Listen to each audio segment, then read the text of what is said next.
Hello everyone, welcome back to my channel. आज की video में हम पढ़ने वाले हैं क्लास 8 का ज्योग्राफी यानी कि भूगोल।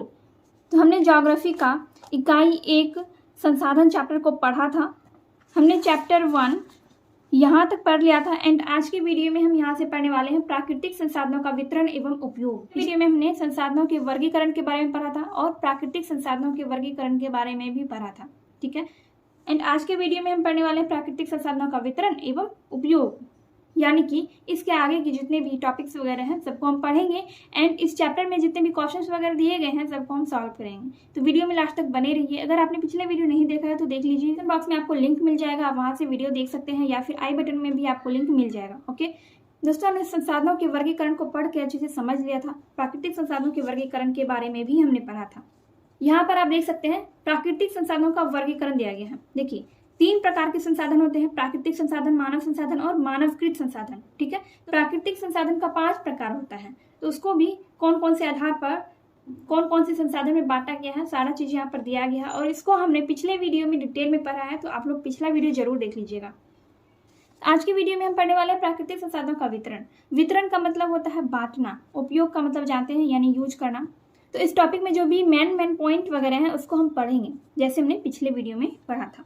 देखिए भूमि, मिट्टी, जल, जीव जंतु, वन, खनिज पदार्थ, सूर्य का प्रकाश, नदी, सागर, पवन इत्यादि सभी प्राकृतिक संसाधनों का वितरण इस पृथ्वी पर है। कहने का मतलब ये है कि पूरे पृथ्वी पर भूमि है, मिट्टी है, जल, जीव जंतु, वन, खनिज पदार्थ, सूर्य का प्रकाश, नदी, सागर, पवन यानी कि हवा, ये पूरे पृथ्वी पर है, ठीक है। लेकिन इसका वितरण जो है ये सभी जगह समान नहीं है। इसका वितरण सभी जगह समान नहीं है, मतलब कहीं पर पानी कम है तो कहीं पर पानी ज़्यादा पाया जाता है, कहीं पर जंगल अधिक है, कहीं पर जीव जंतु ज़्यादा पाए जाते हैं, कहीं जीव जंतु कम पाए जाते हैं, ठीक है। तो यही सारा चीज़ इसमें दिया गया है। कहीं पर खनिज पदार्थ बहुत अधिक मात्रा में पाया जाता है और कहीं पर नहीं पाया जाता है या फिर बहुत कम मात्रा में पाया जाता है, ठीक है।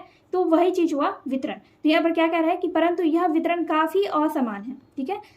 यानी कि ये सारा चीज हमारे पृथ्वी पर है, पूरे पृथ्वी पर है, लेकिन सभी जगह इसका वितरण जो है असमान है, सभी जगह एक जैसा वितरण नहीं है, जिसका प्रमुख कारण स्थल रूप में भिन्नता पाया जाना है।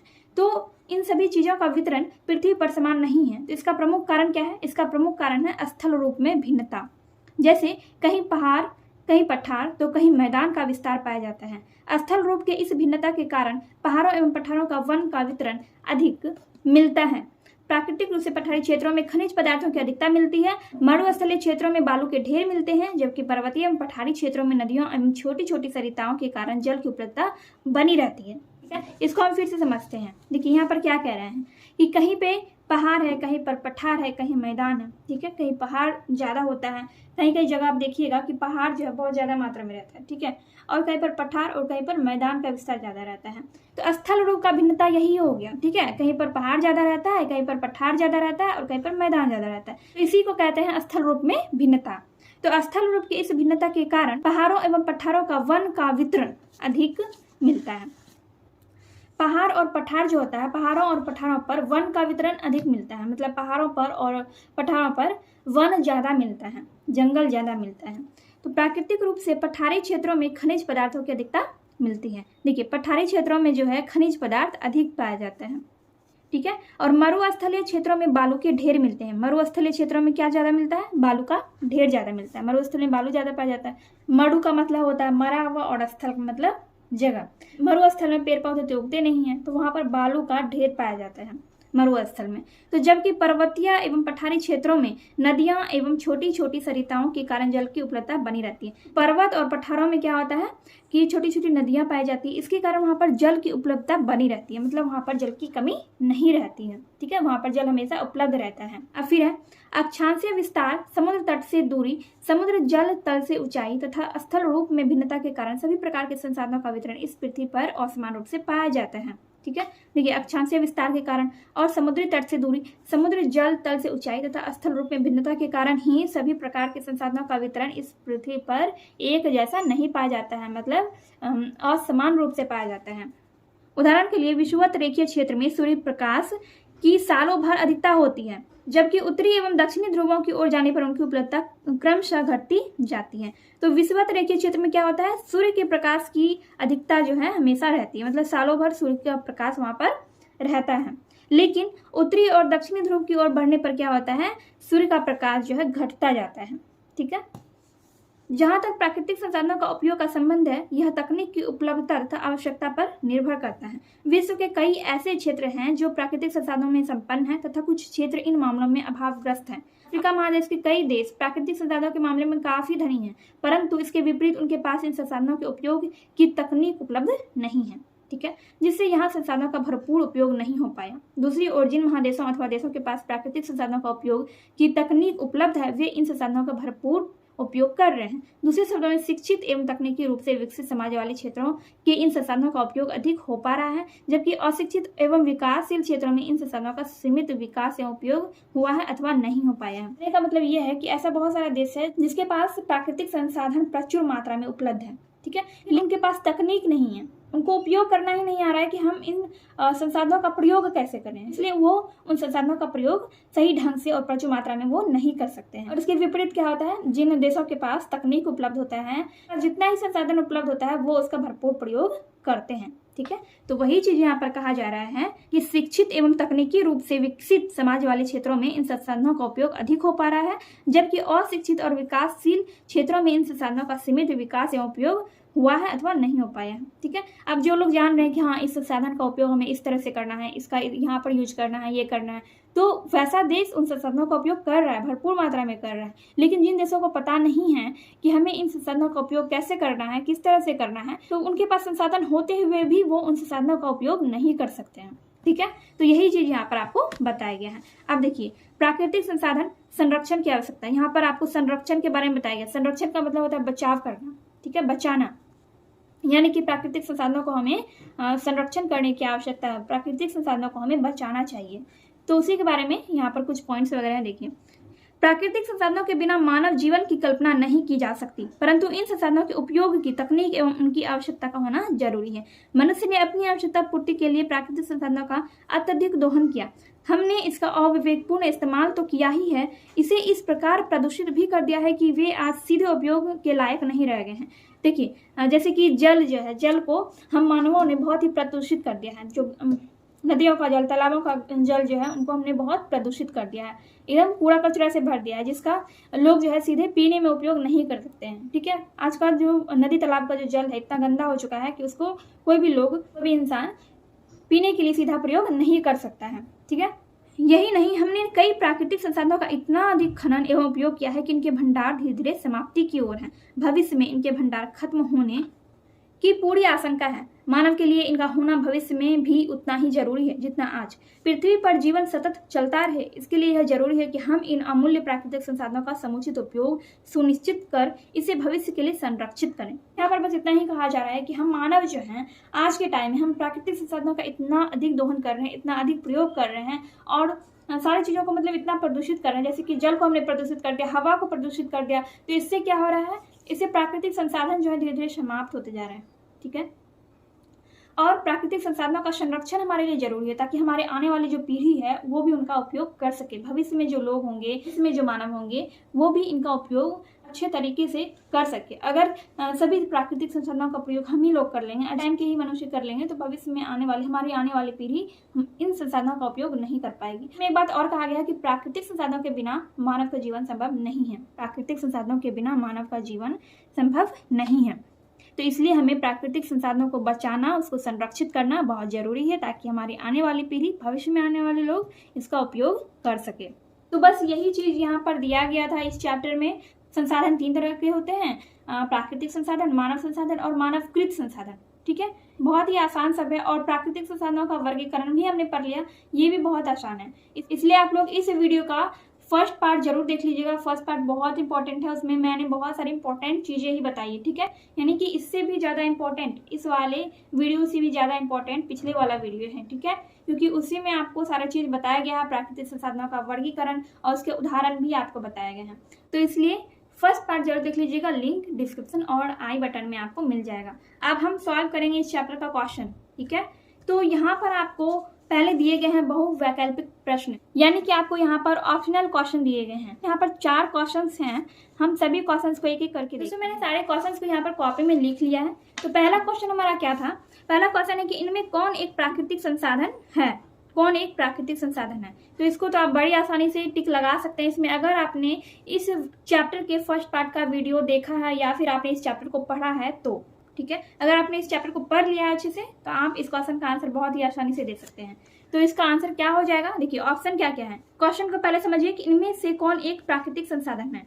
ठीक है, इन चारों में से कौन सा प्राकृतिक संसाधन है। तो यहाँ पर 4 ऑप्शन है, पंचायत भवन, विद्यालय, भूमि, हवाई अड्डा। तो अगर आप जानते हैं, अगर आपने इस चैप्टर को पढ़ा है तो आप इस किस में टिक लगाएंगे, भूमि में, क्योंकि भूमि ही इन चारों में प्राकृतिक संसाधन है। ठीक है, अब दूसरा है, इनमें कौन प्राकृतिक संसाधन नहीं है। तो यहाँ पर भी आपको 4 ऑप्शन है, सूर्य, मिट्टी, जल, हवाई जहाज। तो कौन सा होगा, ये वाला होगा। ठीक है, हवाई जहाज प्राकृतिक संसाधन नहीं है, ये मानव के द्वारा बनाया गया है। तो ये कौन सा संसाधन है, ये मानवकृत संसाधन है। ठीक है, और यहाँ पर देखिए ये प्राकृतिक संसाधन है, भूमि प्राकृतिक संसाधन है, लेकिन पंचायत भवन, विद्यालय, हवाई अड्डा, ये सब कौन से संसाधन है, ये मानवकृत संसाधन है। ठीक है, नेक्स्ट है यहाँ पे, केरल में पाया जाने वाला थोरियम किस प्रकार के संसाधन का उदाहरण है। ठीक है, इसको भी हमने पढ़ा है, केरल में जो थोरियम पाया जाता है वो किस प्रकार का संसाधन है। तो यहाँ पर आपको ऑप्शन दिया गया है, निजी, नवीकरणीय, संभाव्य और जैव संसाधन। इसमें क्या होगा इसका आंसर, इसका आंसर हो जाएगा संभाव्य। यहाँ पर रॉन्ग हो गया है, ये कुछ भी नहीं है, आपको टिक लगाना है संभाव्य में। ठीक है, तो केरल में पाया जाने वाला थोरियम संभाव्य संसाधन का उदाहरण है। ठीक है, संसाधन निर्माण के लिए क्या आवश्यक है, तकनीक, आवश्यकता, ज्ञान या उपयुक्त सभी। तो इसका सही आंसर क्या होगा, इसका आंसर हो जाएगा उपयुक्त सभी। ठीक है, संसाधन निर्माण के लिए क्या आवश्यक है, तकनीक, ज्ञान और आवश्यकता। तो ये हो गया आपका ऑप्शनल क्वेश्चन का आंसर। देखिए यहाँ पर जितने भी ऑप्शनल क्वेश्चन दिए गए थे, 4 क्वेश्चन दिए गए, मैंने आपको सबका आंसर बताया। फर्स्ट नंबर का मैंने क्या बताया, भूमि। सेकेंड नंबर का क्या होगा, हवाई जहाज। और थर्ड नंबर का होगा संभाव्य संसाधन। और 4 नंबर का हो जाएगा उपयुक्त सभी। तो यहाँ पर मैंने आपको ये चारों क्वेश्चन बता दिए हैं। अब हम बनाने वाले हैं ये वाला। ठीक है, फिल इन द ब्लैंक्स, खाली स्थान को उपयुक्त शब्दों से पूरा करें। तो चलिए देखते हैं इसको भी। तो पहला क्वेश्चन क्या है, पहला है, डैश संसाधन क्षेत्र के विकास के लिए आधार का काम करते हैं। क्या है, डैश संसाधन क्षेत्र के विकास के लिए आधार का काम करते हैं। कौन संसाधन क्षेत्र के विकास के लिए आधार का काम करते हैं। तो इसका आंसर हो जाएगा प्राकृतिक और मानव। प्राकृतिक और मानव, फर्स्ट नंबर का हो जाएगा प्राकृतिक और मानव।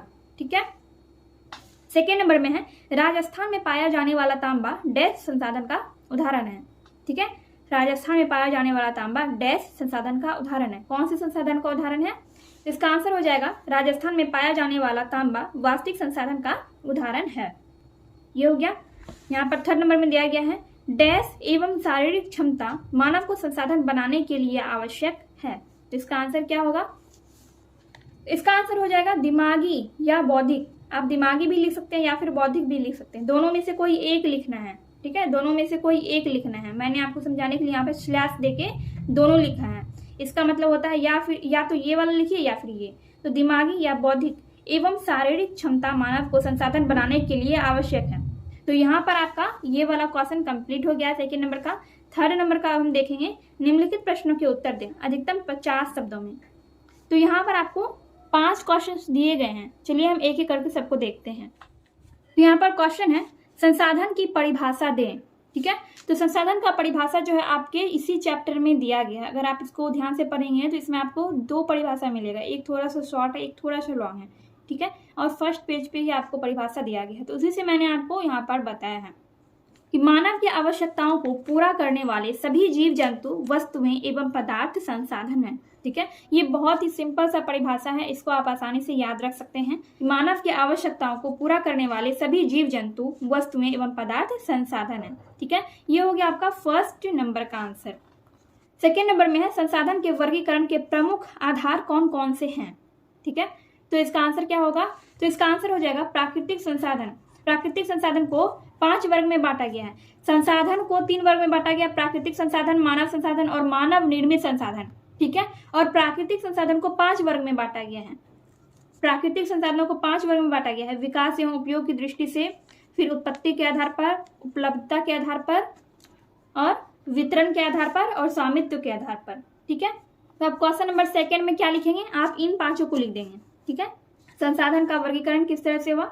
संसाधन को 3 वर्गों में बांटा गया है और प्राकृतिक संसाधनों को 5 भागों में, प्राकृतिक संसाधनों को 5 भागों में विकास एवं उपयोग के आधार पर बांटा गया है। फिर उत्पत्ति के आधार पर, उपलब्धता के आधार पर, वितरण के आधार पर और स्वामित्व के आधार पर, यहाँ पर सबका आपको वर्गीकरण दिया गया है। आप सिंपली इसको भी सेकंड नंबर में लिख सकते हैं। इन सबको आप क्या करेंगे, सेकंड नंबर का आंसर ये वाला हो जाएगा आपका। ठीक है, तो सेकंड नंबर के आंसर में आप ये लिख सकते हैं। चलिए देखते हैं थर्ड नंबर। थर्ड नंबर का क्वेश्चन है, प्राकृतिक संसाधनों का संरक्षण क्यों जरूरी है? इसका आंसर हो जाएगा, मनुष्य ने अपनी आवश्यकता की पूर्ति के लिए प्राकृतिक संसाधनों का अत्यधिक दोहन किया है, जिससे इनके भंडार धीरे धीरे समाप्त हो रहे हैं। इसलिए प्राकृतिक संसाधनों का संरक्षण आवश्यक है। ठीक है दोस्तों, मैंने इस आंसर को भी आपके इसी चैप्टर से लिखा है। आप चैप्टर को पढ़ेंगे तो आपको सारा आंसर आपके इसी चैप्टर में आपके बुक में मिल जाएगा। ठीक है, तो ये हो गया आपका थर्ड नंबर का आंसर। 4 नंबर में है, नवीकरणीय संसाधन किसे कहा जाता है? उदाहरण के साथ लिखें। तो इसको भी हमने इसी चैप्टर में पढ़ा है पिछले वीडियो में। तो यहाँ पर है, इसका आंसर होगा नवीकरणीय संसाधन वैसे प्राकृतिक संसाधनों को कहा जाता है जिनकी पुनः पूर्ति प्राकृतिक रूप से होती रहती है। ठीक है, इतना आप याद रख सकते हैं, बहुत ही छोटा सा डेफिनेशन है। नवीकरणीय संसाधन वैसे प्राकृतिक संसाधनों को कहा जाता है जिनकी पुनः पूर्ति का मतलब होता है फिर से पूर्ति। ठीक है, पुनः पूर्ति प्राकृतिक रूप से होती रहती है, फलतः ये खत्म नहीं होता। जैसे कि सूर्य की किरण है, पवन है, पवन का मतलब हवा, सूर्य की किरण या फिर पवन का क्या होता है, पुनः पूर्ति स्वयं होते रहता है, प्राकृतिक रूप से होते रहता है। आप कितना भी धूप का प्रयोग कर लें, धूप का आप कितना भी यूज कर लें, लेकिन धूप खत्म नहीं होता है। सूर्य का किरण जो है वो कभी खत्म नहीं होता है। ठीक है, और पवन यानी कि हवा जो है, हवा का आप कितना भी यूज कर लें, लेकिन वो कभी खत्म नहीं होता है। क्यों नहीं होता है? क्योंकि उसका प्राकृतिक रूप से पुनः पूर्ति होते रहता है, इसलिए वो खत्म नहीं होता है। तो सूर्य का किरण और पवन जो है ये किसका उदाहरण है? ये नवीकरणीय संसाधन का उदाहरण है। नेक्स्ट यहाँ पर क्वेश्चन है 5 नंबर का, प्राकृतिक संसाधनों के वितरण में असमानता के प्रमुख कारणों को लिखें। तो अभी हमने पढ़ा था थोड़ी देर पहले प्राकृतिक संसाधनों का वितरण एवं उपयोग में, उसमें हमने पढ़ा था कि प्राकृतिक संसाधनों के वितरण की असमानता का प्रमुख कारण क्या क्या था, सबको हमने पढ़ा था। तो यहाँ पर मैंने इसका आंसर लिखा है, प्राकृतिक संसाधनों के वितरण में असमानता के प्रमुख कारण निम्न है। कौन सा है? अक्षांशीय विस्तार, पहला हमने पढ़ा था अक्षांशीय विस्तार, दूसरा समुद्र तट से दूरी, और तीसरा यहाँ पर समुद्र जल तल से ऊंचाई और स्थल रूप में भिन्नता। तो ये हो गया आपका 5 नंबर का आंसर।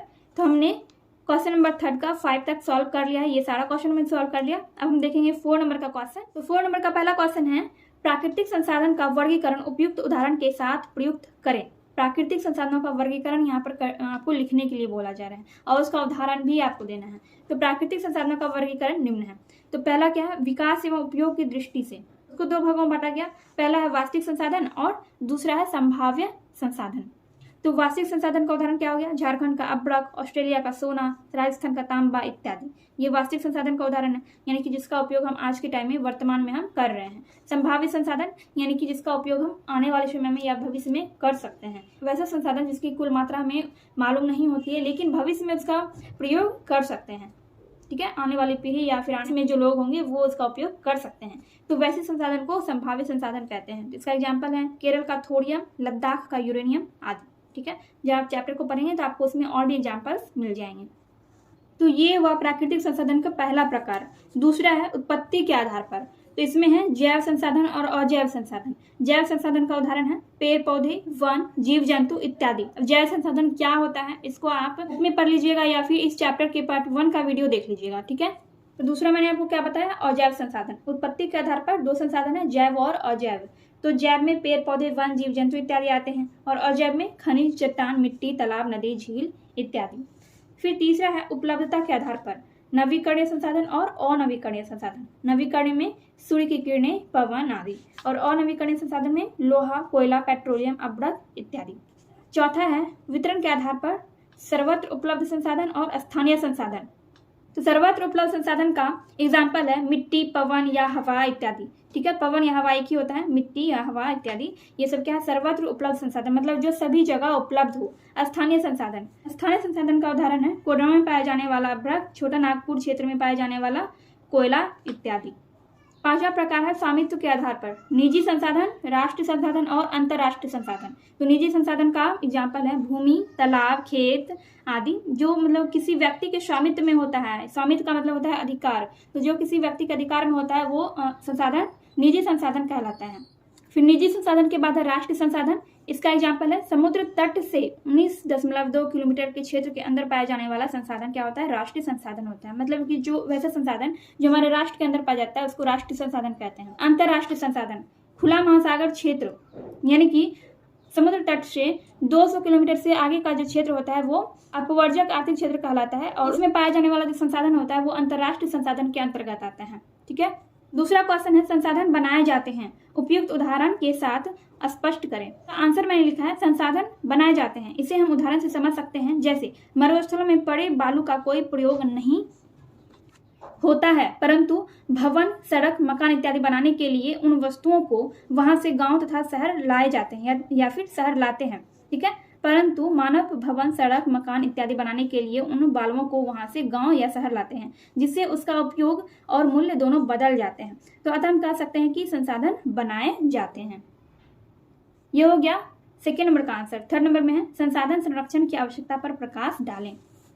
तो इसका आंसर होगा प्राकृतिक संसाधनों के बिना मानव जीवन की कल्पना नहीं की जा सकती। मनुष्य ने कई प्राकृतिक संसाधनों का इतना अधिक खनन एवं उपयोग किया है कि इनके भंडार धीरे धीरे समाप्ति की ओर है। भविष्य में मानवों के लिए संसाधन समाप्त न हो जाए, इसलिए संसाधनों का संरक्षण आवश्यक है। तो इसको हमने अभी कुछ देर पहले ही पढ़ा था, तो उसी को मैंने इसमें लिखा हुआ है। तो ये हो गया आपका थर्ड नंबर का क्वेश्चन। और इस चैप्टर का last question, question number 4 number का क्वेश्चन है संसाधनों के अत्यधिक दोहन से मानव ने संकट पैदा कर दिया है। इस कथन से आप कहां तक सहमत हैं? तो इसका आंसर हो जाएगा इस कथन से मैं बिल्कुल सहमत हूं, क्योंकि मानवों ने ही आज नदी तालाबों के जल को प्रदूषित कर दिया है, जिससे कोई भी मनुष्य पी नहीं सकता है। मनुष्य वनों की कटाई करके उसके जगह पर उद्योग धंधे कारखाने स्थापित करके हमारे पर्यावरण को प्रदूषित किया है। ठीक है। तो ये हो गया आपका 4 नंबर का आंसर। तो हमने 4 नंबर का ये चारों क्वेश्चन सॉल्व कर लिया। चारों क्वेश्चन को हमने देखा। आई होप आपको सारे क्वेश्चन अच्छे से समझ में आ गए होंगे। अगर ये वीडियो थोड़ी सी भी हेल्पफुल लगी हो तो प्लीज वीडियो को लाइक कीजिएगा, कमेंट कीजिएगा एंड अपने दोस्तों के साथ वीडियो को जरूर शेयर कीजिएगा। चलिए मिलते हैं नेक्स्ट वीडियो में।